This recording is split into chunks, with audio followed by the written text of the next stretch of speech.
TV day akong papagmama day. So karon ako itudlo ninyo nga gymnastic ko. Anya, magkabalog mag-speak no daw tanawa ha. Nariyang parang Tudloan mo. lumuutang pahiga sa ere. At So, nakabuka pa tara. ang kamay habang nakatapak sa Dili ni mo katawan ng butang puno yung ng kamot. saging. Anya, Pero dahil bago anak pa raw ang din. kanyang vlog, hindi pa raw ito dili. kumikita o Anak din. monetize.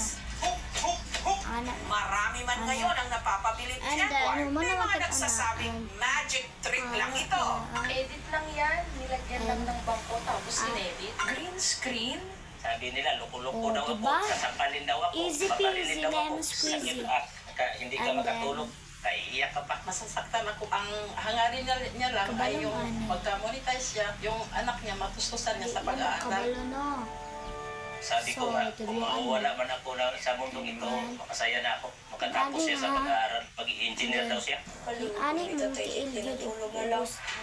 Pero Ano paano nga ba na parang naka-freeze sa ere si Edward?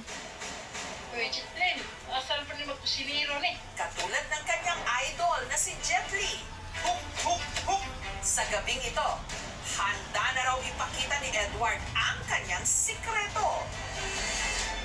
I-share ko na ang Anak, sikreto ito ang ng aking mga gagawin, tricks para matigilan na And rin then, sa aking mga basher at saka yung mga baguhan ng mga vlogger para ma-inspire Wala yun, guys. sila. Wala